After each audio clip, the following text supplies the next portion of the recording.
Hello everybody, it's me Zara Groves and you're tuning into the Glow and Go show with Zara. It's a Thursday, so I'm here 1 till 3 and I've got a guest this week. I'm so excited to have Kat in the room with me.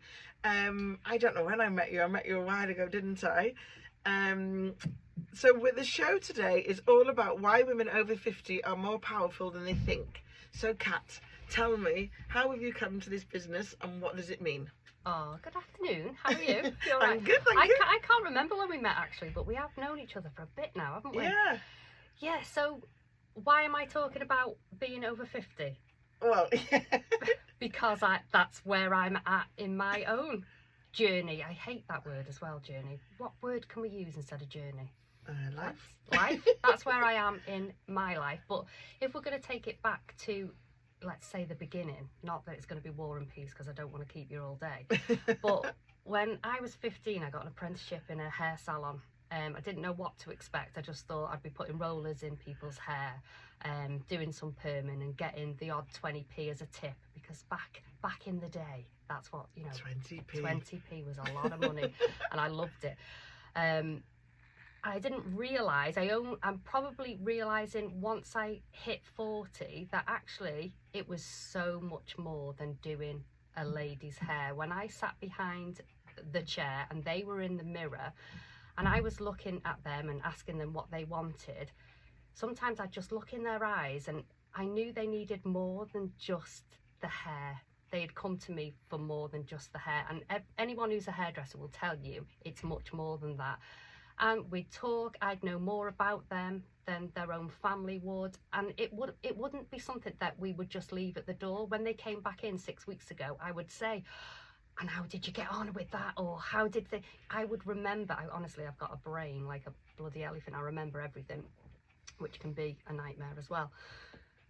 And then after I'd done their hair, I could just feel, even if it was for 10 minutes of that day, their confidence just grew.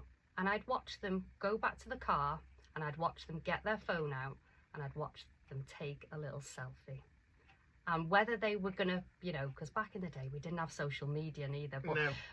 whether they were sending it to a family member or if it was going to go on social media at a later date, I just knew that I had a part of that they felt confident. And yeah, it was about the hair, but it just went so much deeper than that. It was about our conversation. It was about how we connected. If you came to my salon, there was never any small talk.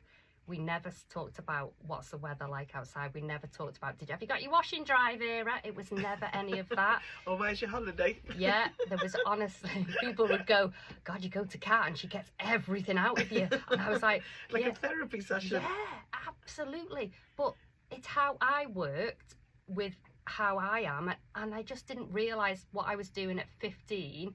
What I'm doing at 50 is exactly the same thing. It's just that I'm not doing the hair anymore. Yeah. Does that make sense? How long were you doing the hair for?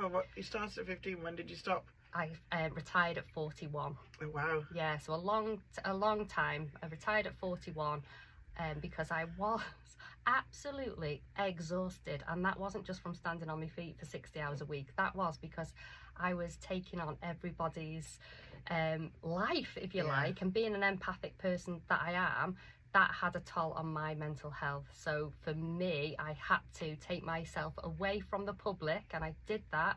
I retired at 41. Within 6 hours, I did a new business because I've got ADHD, and if anybody's listening with ADHD, you'll get me, you know it's a vibe, you can just do that.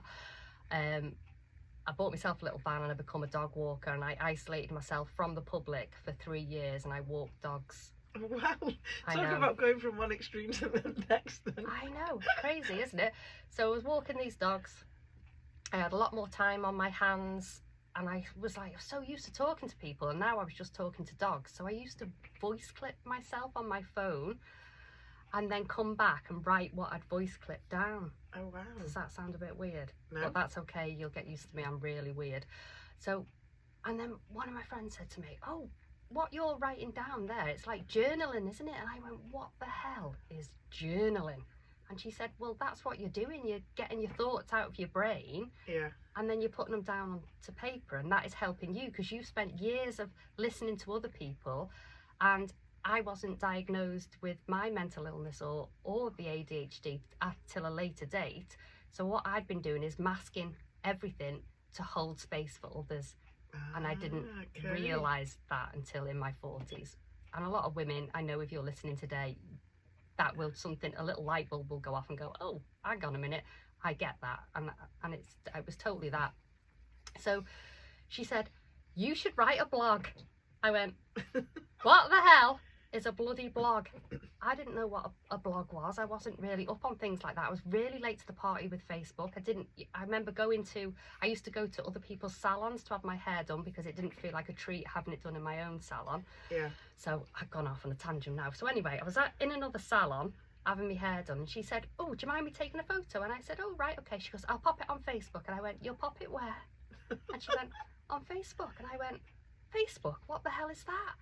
And she was like, and I went, and she showed me, and I went, absolutely not. You're not putting my face all over Facebook. Now, if you know me right in this day, you'll think, bloody hell.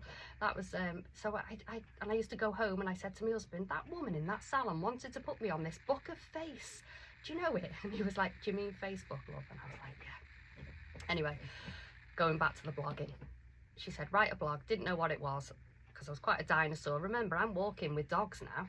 I'm not seeing any of the public. I don't know what the hell is going on with the world and social media and all that.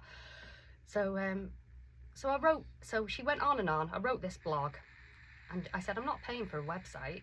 So she said, there's a free website. It's not free now. It's called Simple Site and you do have to pay for it, but it was free back in the day. I put my blog on there and she said, I'll put one of those clickers on it so you can see how many people have read it.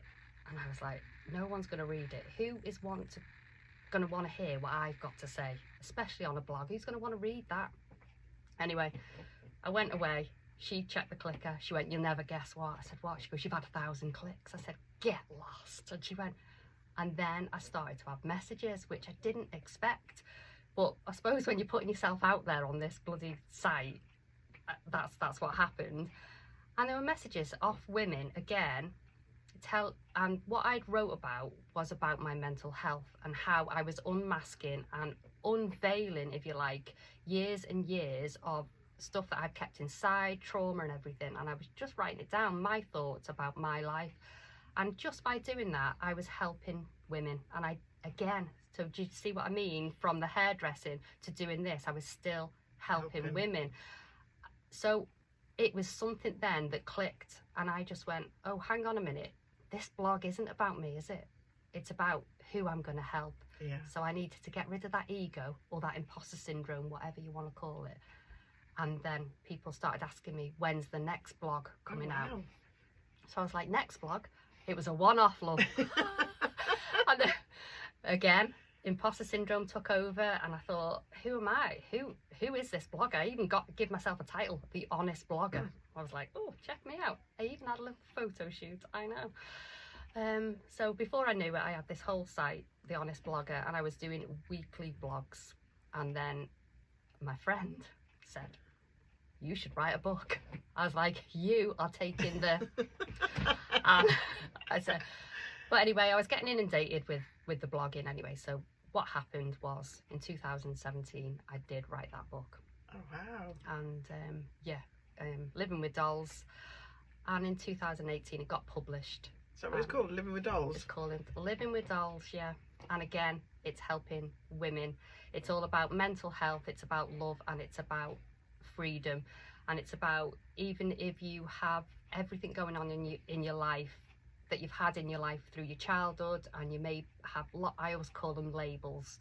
They don't define who we are, and you can be and do whatever you want to be. And you know, I've got a mental illness called CHEM, which is childhood emotional maltreatment. I've got ADHD. I'm dyslexic. I don't know how many other bloody labels I've got. And you wrote a book about being dyslexic. Exactly that. Exactly that. And that is why we are more powerful than we think, because my part of ADHD was perfectionism, and I would try and be a perfectionist in everything, but be that a wife, a mother, a friend, work, everything. But that is exhausting, because there's no such thing as that, is there? No. There's no such thing as being perfect. No. And from me going out there and doing my blogs and not having any of the grammar changed, when I wrote my book, I didn't have the grammar changed, even though Really? they wanted Wow. the spell check on it. I put it out there because I said, if you meet me in person, I'm going to get my words jumbled up. I'm going to be 10 to the dozen with like talking as I Yeah. am now. Zara wants to play a song and I'm still talking. No, it's fine. Carry on. This is interesting. And then, so I just wanted it to come across. And don't get me wrong, you do get the trolls with that, Oh yeah, because they don't look at the backstory of it. They don't look at the person and what you're trying to, the message you're trying to come across. They're just trying to nitpick on the little things. So, you know, that was fine. That happened.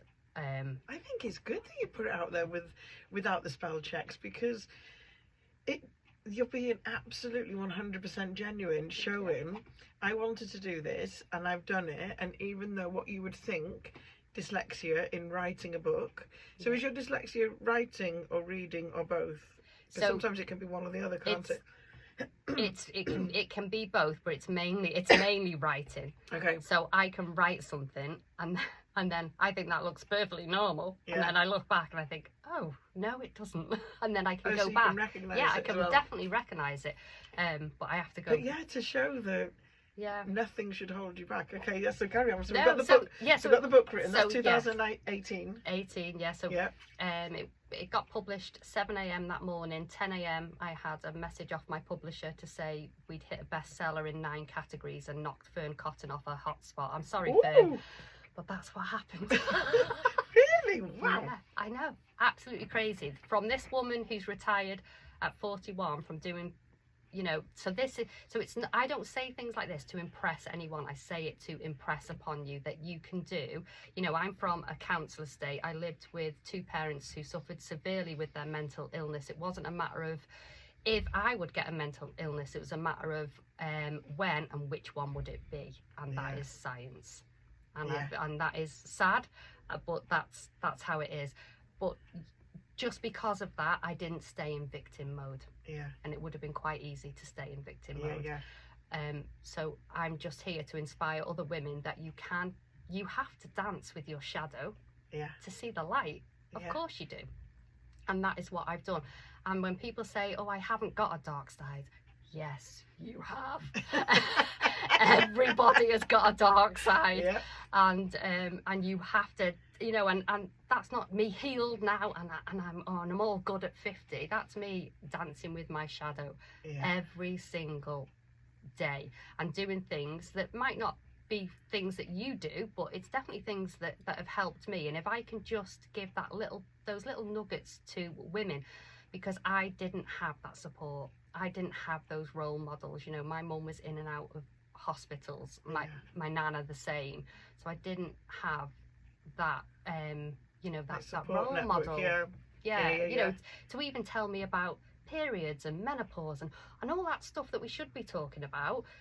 I didn't, you know, I've had to learn along the way. So I'm there for the women who didn't have that. So they, you know, and even the younger, I say about women over 50, I'm getting messages off women who are in their 30s who are following me now and listening because they're like, oh my God, you're talking about stuff my mum would never talk about. Yeah. Because society has taught us and programmed us over the years to brush things under the carpet and not talk about them. And especially female stuff, isn't Yeah. it? You know, I mean, it's completely changed the subject you saying this, but my little niece, she started her period. And the other day I heard her saying, because they do kickboxing, her and her little brother, and she's turned around and said, don't do that today because I'm on my period. And I just thought, isn't that brilliant? Isn't that brilliant? Because I would have never said that at that age, not to a boy. You wouldn't say the word period, would No. you?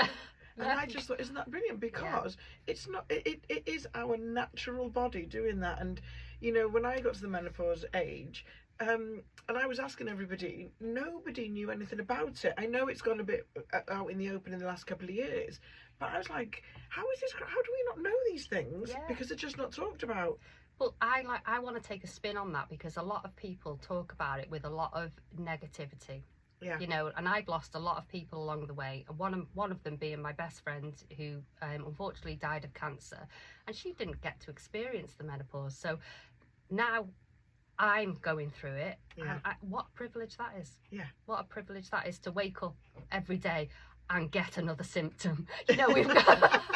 But yeah, I've got to look at it like that. Yeah. And you've got to look, you know, and people say to me, oh God, look at you doing this, doing that. And I'm like, yeah, and you can too. Yeah. You know, we've got to get on with it, and we've got to live by our cycles, and that's how I try and live, is I try and live by my cycle, go with the flow, want of a better word. Yeah.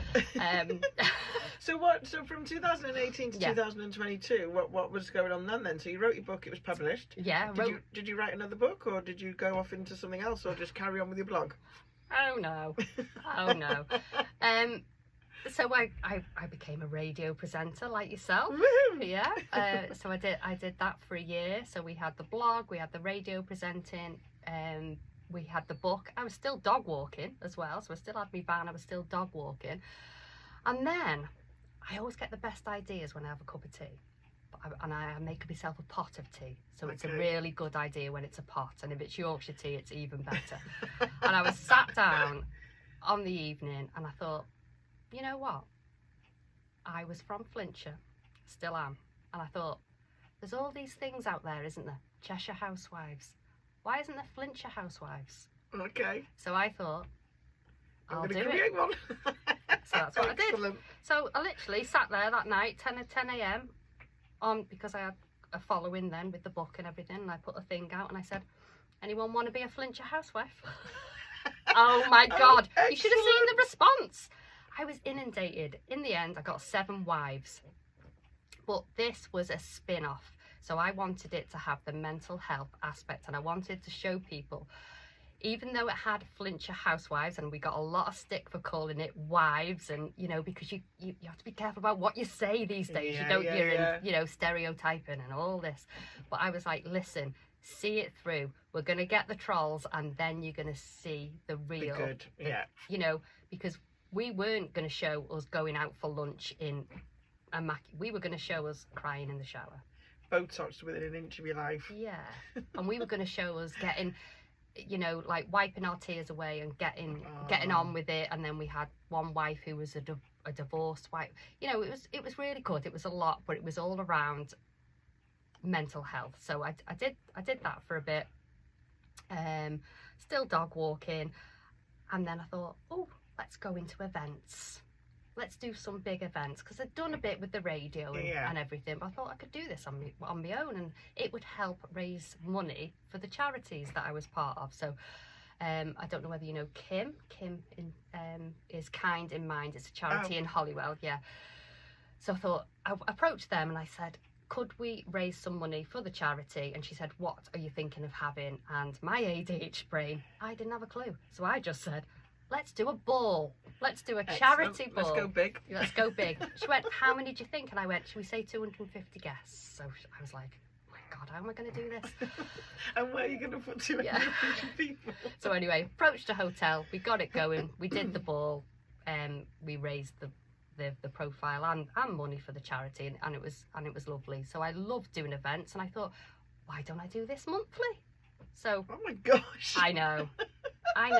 Hold on, it gets better. You're getting busier as you get more retired. I know, that's what people say. You retired, but I didn't retire from life. I knew that I was a guide, and I was to show people the light. And I've only just found, well, not just, but I found the confidence when I got into my 40s to do that. Okay. Because you don't have that confidence back then, but taking those little steps, because confidence you don't just wake up confident one day. You take little tiny action steps that then creates the confidence. It's the action first, then the confidence comes, and then the clarity comes, because you're like, oh my God, yes, this is what I've been doing all my life, and it should be done on a larger scale. So I did my first event monthly. It sold out. We had speakers, men were involved. It was really, really good. And then the news happened, and the world bloody shut down. Oh, COVID. Yeah. So I was like, that's the event's done. Yeah. I didn't believe it at first. I don't know where. I didn't take it seriously at first. I'll be honest. You know, people would say, because I don't watch the news, and people were like, "Oh, have you seen this?" And I was like, "Oh, it's just scaremongering." You know, I had a whole conspiracy theory. I was like, "They won't be able to lock us down. Won't be able to lock me down." Little did I know. So what happened then is we all went online, didn't we? Yeah, everything went online. Everything went online. Like, we've got a building company. We cannot build houses online. So we went into panic mode as well. Everything that I was doing stopped. We're both self-employed, me and my husband, so income stopped. Yeah. And if you had a bit of savings, there was no help for us. Yeah. So I had to think fast on my feet. What shall I do now? I know. I'll pay a coach. I've never had a coach in my life. £1,000 in a world crisis. Now, £1,000 is a lot of money. So I had to really break it to my husband that I was paying this stranger on the internet £1,000 to teach me how to run a business online. Oh, wow. So that's what I did. Paid her. She taught me. And then I bought a program and I bought a membership online to help women get visible during a world crisis and help their businesses still be visible. Yeah. Yeah. So that's what I did. Then. Brilliant. Oh my gosh. I know. That is a great introduction. Is that just the intro? I think I said it wasn't going to be War or Peace, but hello. Okay, we'll have a little break here and we'll come back. We're going to play a song that Kat has chosen, a bit of Jessie J and a bit of Ronan Keaton. So I hope you enjoy it. Hello everybody, we're back again. So Kat's picking the music at the moment, so I hope you like her choices. So if you missed the beginning of the show, we've just been talking about, today we're talking about Kat's business, which is she helps people over 50 to be more powerful than what they think. So I was asking her how she got to this point in her life, and we've just been chatting about how she started out as a hairdresser, and the hairdressing almost like being a therapy and putting smiles on the ladies' faces, up to doing events, to going into COVID. So that's kind of brought you to, I know COVID is 2020, isn't it? So we're 6 years later now, aren't we? So that's kind of brought you to working with women. But haven't you done a clothes thing before? Yeah. And again, that I'm assuming that was to empower women as well, your clothes? Yeah, so while I was still running my online visibility membership with PR and everything, I started to buy pre-loved clothes. Now, I was always into secondhand, but I lost my way a little bit because I was brought up on secondhand. I'm one of 5, you know, I've told you before, I've come from a council estate. You didn't get new stuff unless it was your birthday and or Christmas or whatever. So and then I lost my way. I think again, this world crisis had a lot to answer for because I wanted that happy post. I wanted that post coming through. So, you know, I was just buying clothes. We weren't even allowed to go out. What was I buying these clothes for? You know, and they weren't secondhand. They were new clothes that, you know, I just seen online, and I didn't even know whether they were my style. So I really lost my way, and I was losing a lot of money as well because it costs a lot of money, doesn't it, to keep up that. So I knew it wasn't sustainable. Anyway, I came across I didn't even really know what Instagram was. It was one of my friends go, look, I have a lot of friends that tell me what to do. Your friends keep telling you to do everything publicly. This is Nikki Kilnan, so I'll give her a shout out. She was the one. She was an Instagram queen, and she said to me, go on to Instagram, you'll love it. And I was like, oh. So anyway, I went on and I met this like community. There was a whole community on there selling secondhand clothes, right? Who bloody knew? I'd never heard of it. No, so you did it. No. I never knew. So I met this one lady and she was fantastic and I loved what she was selling. And I was like, what, £3? It's going to cost me £3 for that dress. And it was like, you know, a really high-end dress and everything. And she was like, yeah. And she goes, I'm only in Liverpool. I'll come and deliver it to you. So my husband is used to me bringing strangers off the internet to my house. You know, I've wrote a book, haven't I? I am an open book. And he's, you know, so she did come to my house and deliver a £3 dress. Anyway, we became really, really good friends, and then she told me she was emigrating to Australia, and I was like, no, you can't leave me, you know, like, you know, when you feel like you've just met someone and you've just clicked, and I was just like, oh my God, you can't leave me and go to the other side of the world. She said, no, but you can do this. So I feel she was brought to me. You know, those little earth angels that come with the signs. she was brought to me and she said to me, you should be doing this because you're really into, obviously, your fashion, you're really into helping people with their confidence, and it's all tied in. So I do have her to thank for that. And I said, what, do you really think I could sell second-hand clothes? She goes, yeah, start with your bloody wardrobe because you've got loads in there that you bought during COVID. And I was like, yeah, that's true. So the person who got me into Instagram and to sustainability as well was Nikki. So I said to Nikki, we're going to go, because I was used to going live, you know, look, check me. I didn't even know what Facebook was. And now I was like the visibility queen. I said, we're going to go live on Instagram and we're going to sell some clothes and you're going to try them on. And she was like, what? And she was like, it sounds like a laugh. That serves her right for telling you to do it. No, it sounds like a laugh, so we'll do it. So I got myself this rail and whatever, hung all my clothes, so they're all my size, so I didn't know how it was going to go. I'd only got about 150 followers at the time on my little Instagram account, and it was called Pre-Scene Queens because that was it. Yeah, because I'd wrote my book, but I'd also helped other people write their own books, and I'd wrote 2 collaborative books which were called Scene. So I wanted it all tied in. Yeah. Because that's how my spicy brain works. So Pre-Scene Queens went out there, said I'm doing my first live. We go live now, and I'm thinking, a bit like the blog. No one's, ego back on my shoulder, chatting shit. Sorry, not allowed to swear on the Crest radios. Chatting into my ear. Saying, no one's going to watch you, you're going to be talking to yourself on this live.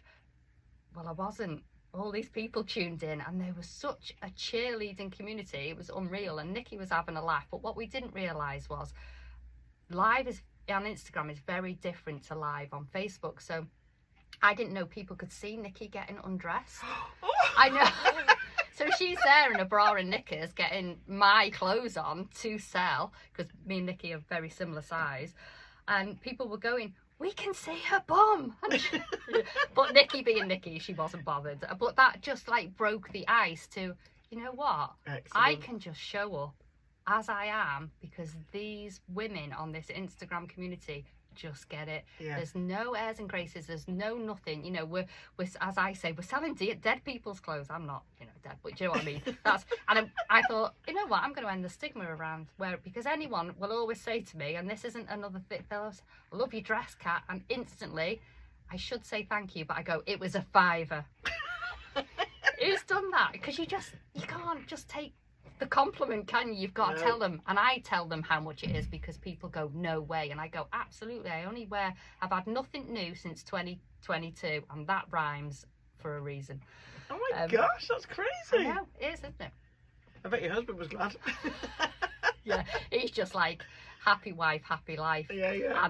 And one of our songs that we're going to play you, it goes on. And so, is that still going then? So is your visibility scene? Is your membership? No, that's not going. Do you know why? Why? Do you want me to tell you why? Okay, why? Okay. I woke up one morning, and because you could join online, so I could have a member join online while I was in bed. Yeah. It was just streamlined. I'd been trained to do funnel. I don't do any of this now, by the way. Email marketing, funnels, all this streamlined technical stuff that dyslexic and ADHD people don't like, but we had to do it during them times. Yeah. So I did all that. So I woke up to 10,000 new people in my membership. So 10,000? Yeah. Where did they all come from? Israel. Oh my gosh. Yeah, I'd been hacked. Oh. I thought you meant genuinely 10,000 people had joined you. Well, my bank account thought so as well because they'd all paid. Yes.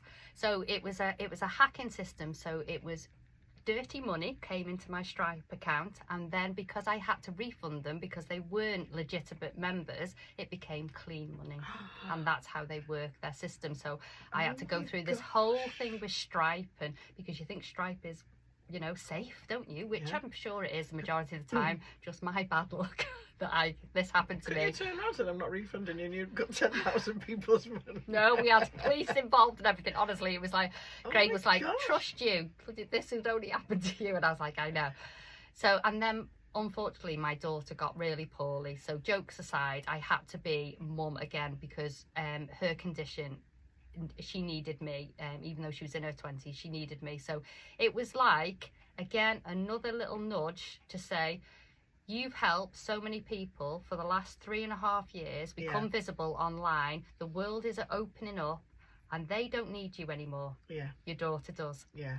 So I closed my doors, but it was like my excuse was that that I'd been hacked, really. So well, it's a sign, really, isn't it? This definitely bit's a sign. ended now. That, and we shed, don't we? Which is good, like I could Yeah. go all day long talking about the horse year, and we're still in the year of the snake and we should be shedding. And that was one of the things that I had to shed. My work was done there. Yeah. So I'd helped them women. I now needed to help the most important woman in my life, which is your daughter, which is definitely. my daughter. And so that happened, and then before I knew it, I was going to be a grandma as well. And this wasn't with my daughter, this was my son. Be careful what you wish for, because I always said to them, when am I going to be a grandmother? And they were like, not yet, Mum, not yet, Mum. I have got 3 grandkids now, 3, 2 and 6 months. They just keep popping them out one after the other. Excellent. Yeah. So I can't remember what you're asking me now, because I've gone off So a we went. tangent. So are the clothes still going? Sorry, the bloody clothes. The clothes are still going, but we've rebranded under one umbrella now. So my dog passed away, and I was a dog. And you're still dog walking now? No, dog walking stuff. Oh my God, I can't do it all. Give us a You break. do try. So just wondering which bits have dropped along the way. So I was 17 years a dog mum, dog walking. My little Coco, she passed away. Really good life and everything. And another sign. I'm all about the signs. Sorry, I keep pointing at you. No one can see me pointing at, but I can't help it. I talk with my hands. And I said, I need to rebrand and I need to call it some sort of Coco. And I was so into my cycles, because I've learned so much through my menopause and everything, and doing all the cycles with the moon. I was like, well, it's Coco Moon. It's Coco Moon, and it means nothing to anyone unless you know the story behind it. But so I'm still doing the clothes, so I'm still helping women show up. I'm still helping them with the visibility. So it's wellness meets style meets confidence, clarity and connection. So it's kind of all, because they are connected, aren't they? Very much so. Like, you say that the original thing of helping women feel good about themselves with their hair and helping them online, because obviously we had to go online and we needed to learn quick. And then the clothing, I've always said that if you find the clothing that suits you, once you know what suits you, you can go and shop anywhere. It's when you don't know and you try things on, they feel uncomfortable, because your measuring is different, isn't it? It's not size 8, 10, 12, is it? You do this thing pit to pit. Pit I to remember pit, that one. which sounds filthy, doesn't it? Let's measure your pits, love. But it works, because, and it just shows. The other day I was showing some clothes, and I do them in my stories, and you can just buy via DMs, and it was 3 items from the same brand. Shall I name the brand or not really? Yeah, you can. It was Next, right? Lovely quality, and I only buy natural material, so because I'm big on vibration and what you put next to your skin is super important.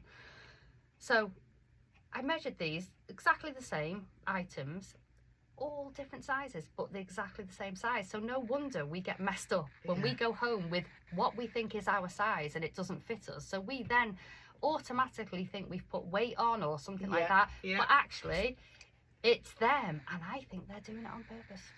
Well, I really do. I completely agree with you. There's such a stigma. I'm going on holiday tomorrow, and I wanted this dress, and they only had one left, and it was in the sale, and it was reduced massively, but it was only a size 20, and I thought, I'm going to try it. Anyway, I do have big boobs. Anyway, this size 20, okay, it's a strappy dress.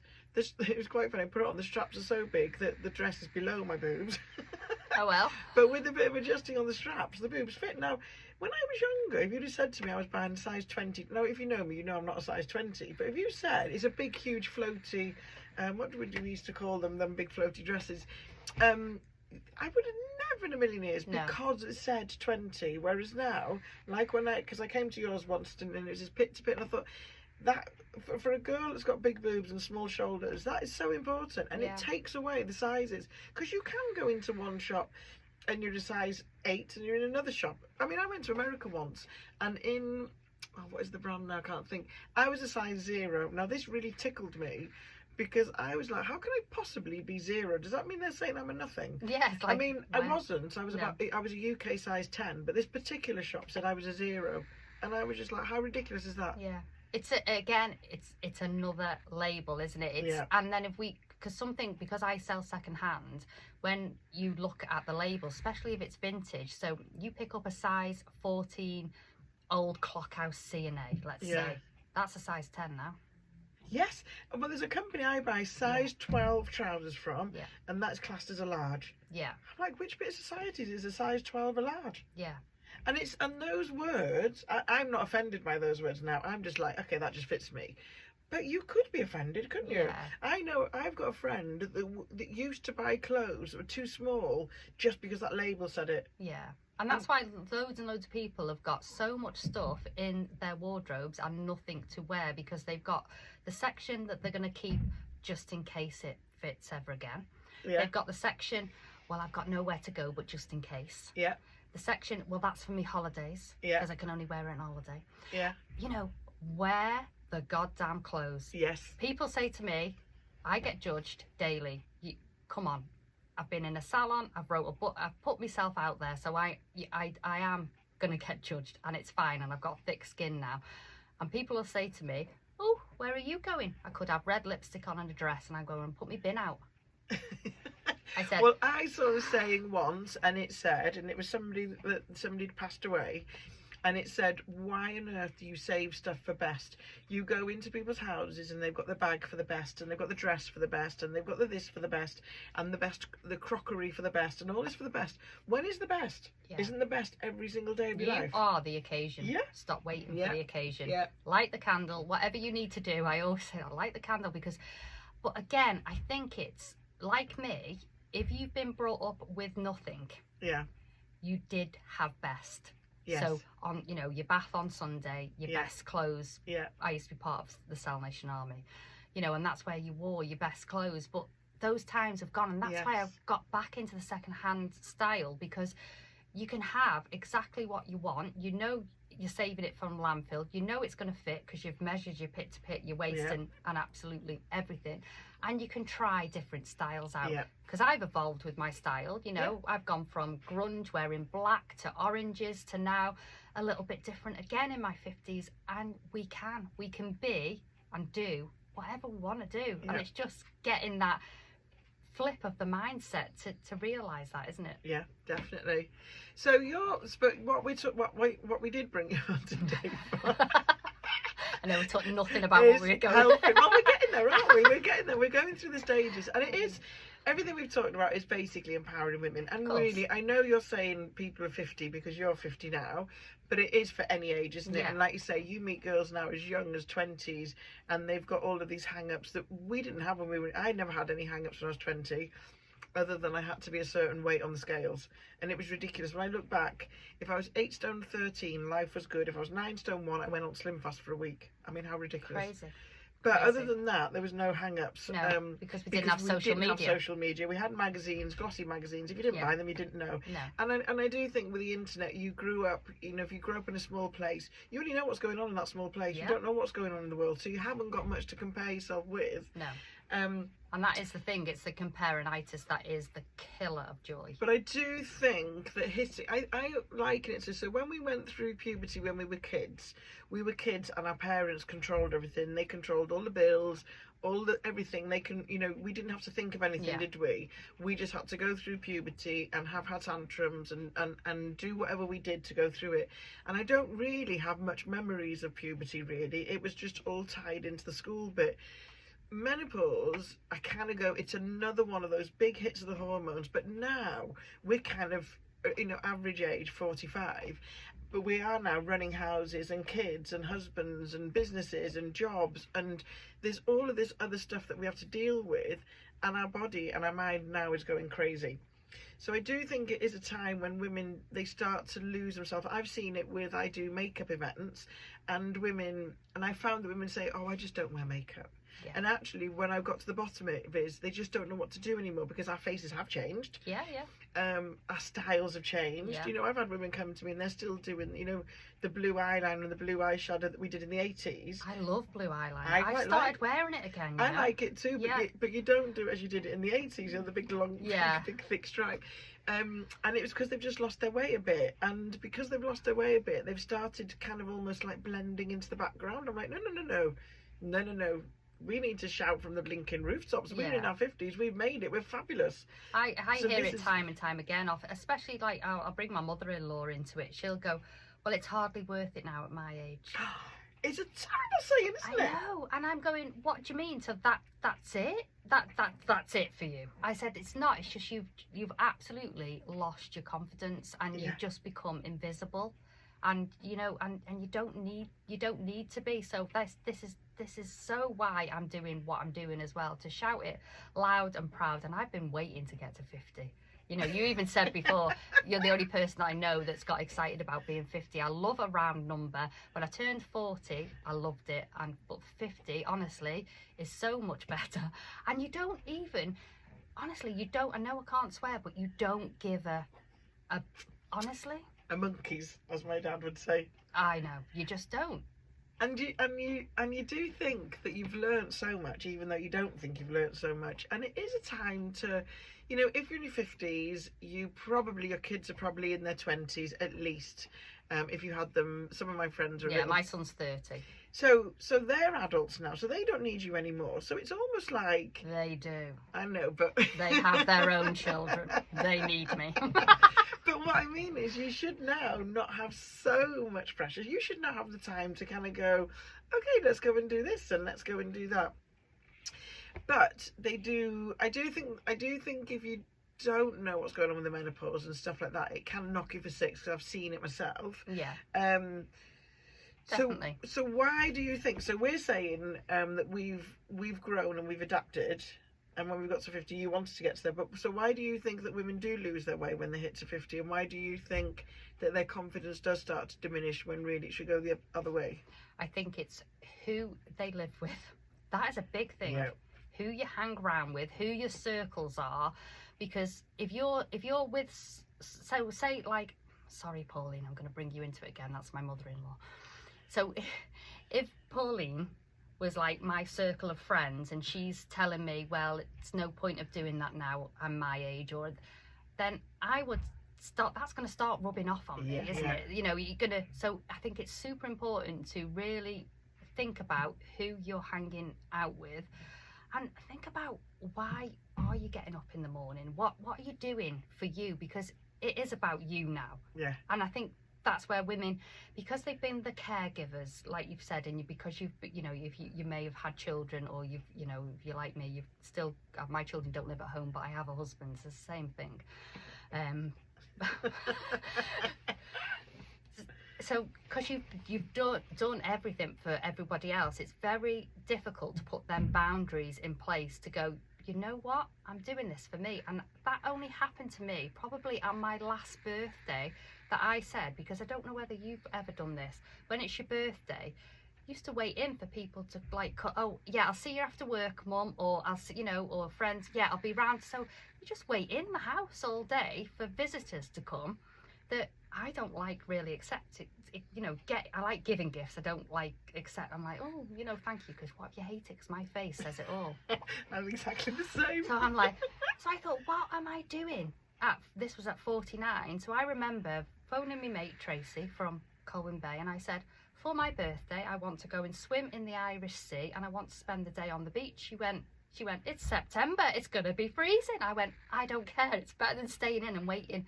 Just, what am I waiting for? Yeah. It's putting that boundary in, that is going to bring me joy. Going for a nice coffee on the beach, or cup of tea or whatever, having a swim, that's going to bring me joy. I can see everyone tomorrow. Yeah. Don't I? So it's like that with everything, isn't it? You can't keep waiting. You've got to start doing stuff for you. So if you want to put that dress on, if you want to put that red lipstick on, if you want to go and date yourself for a lovely coffee in a coffee shop on your own, then if you can't do that now, when can you do it? Yeah, because you know we've got to start doing it definitely. now, Well, haven't and we? I say to people as well, I'm going to live till I'm 100, so I've got another 44 years on this planet. Yeah. So when you're saying that you know, what's the point now? Like, the sod off. Yeah. I've pretty much got half my life to go again yet. Yeah, I you know, we're half a century. Yeah. How amazing is that? And Yeah. if we are lucky enough to get another half a century, which you think people are living People are. longer now, you know, Yeah. like, I just think, you've seen what I fitted into 41 to 50. Jesus, we've got a lot of work to do, kids. Okay, I'm going to play another song and then we're going to come back with some more from... This again is chosen by Kat and it's your wedding song, yeah? It is. Ah, bit of Barry White. Now, I would have never chosen Barry White, but I do love that song. Yeah, because it's my first, my last, my everything, and I've Yeah. met Craig at age 11, so he's my first, he's my last. Let's just, yeah, he is my everything. He's definitely my last. Oh my gosh, what a show. We have talked and talked and talked today. So I hope, ladies listening, that you've really learned something from this. So if a woman listening feels stuck right now, what would you want her to hear? And what's one small step that women can take today to feel more confident? I think people feel like they're behind, especially when you get, like, I know that when I'm saying online because that's not going anywhere. Yeah. I think find the balance, like, to do things in person, but when you are in online, don't get yourself into comparing with someone that is 30 years younger than you, because that's their chapter now. Yeah. This is your chapter and you are not behind. My little motto now is you're only just arriving. Yeah. Because you're in this chapter. I've never been 50 before, so Yeah. I've got a lot to learn. So yes, we've talked and talked and I've told you about the last 50 years of my life, but I've not been 50. Yeah. And I am ready to walk that path with women side by side and just do it together. Yeah. And just have some fun Yeah. along the way. I don't know what's gonna happen. I'll be honest. No. I don't. None of us do we? No, I don't know what's going to happen in business. I don't know what's going to happen in life. I'm very good at saying no now. So if I don't want to do anything, because that is if you need to still people please, you're still masking and that is exhausting. So Yeah. if you come up to something and you go, bloody hell, I wish I would have said no, and I've bloody said yeah, and now I've got to go and do it. No, you don't. It's having those boundaries, and it's really, really difficult. But I will say yes to what brings me joy and no to what doesn't, because what is even family situations, you know, like I ain't putting myself in awkward situations. I'm not putting myself in situations that I don't need to be in anymore. Yeah. So coming here with you today, having conversation, having a laugh, having a nice cup of tea in the cafe, that's brought me joy. That's given me a glimmer, and that is what we've got to hold on to, the glimmers, because